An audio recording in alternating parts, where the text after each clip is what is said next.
kasi nag-aasahan sa show na to. Pero gusto ko na sabihin sa dalawang anak mo na kahit dalawa lang sila ngayon, talaga napabilib mo kami. Ang ganda na po. Ang ganda ko. Yes, JR. Okay, okay. So Richard, ikaw naman, ano bang message mo for your boys? Alam ko medyo mahirap kapag wala si JD kasi may isang voice na nawawala.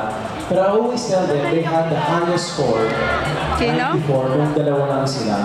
Na huwag nilang isipin na pag nawala si JD parang hindi nila pa-point. And now sa performance na ako para sa akin, mahirap yung mga nota, lalo na kay Davey, mahirap yung voicing. Pero tinamaan niya lahat.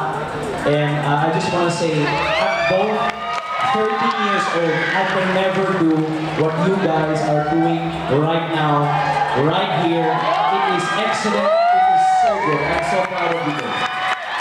Thank you, Richard. Imelda, ano po masasabi ninyo? I am very impressed. You did it very, very well. Congratulations. Salamat po. Thank you, sweetie.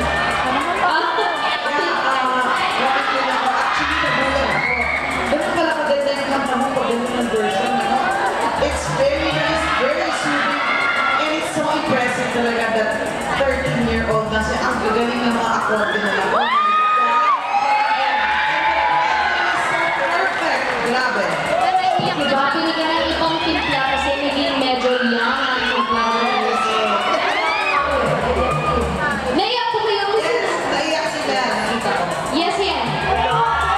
Nagulat ako, pagkatapos ng show, ang unang nag-standing ovation talaga, si Ilona.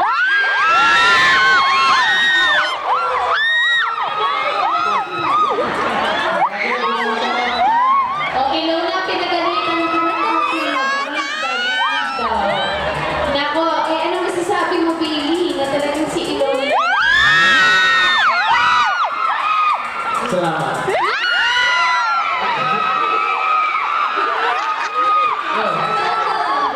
Po? Salamat lang.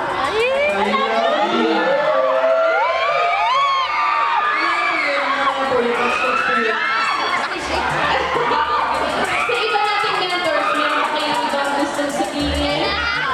Okay,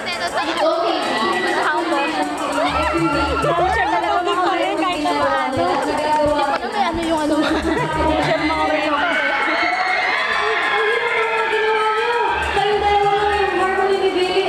Parang nakaupo sa dulo ng upuan.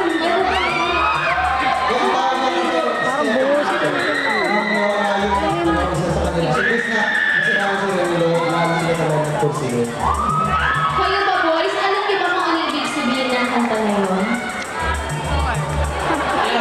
Yeah po. Ano? Kung hindi ko na sabihin ng iba, that means if you're happy in someone else's arms, Gusto naman yung gusto na. Talagang inaral nila yung kanta para kung sa inyo lang. that's why you made me cry. Wow. I like your version. Better than my version. Wow. Wow! Better version. Ibang version lang, pero iba pa rin naman ang original. Pwede niyo ba kaming sample lang ng pa-konti lang po?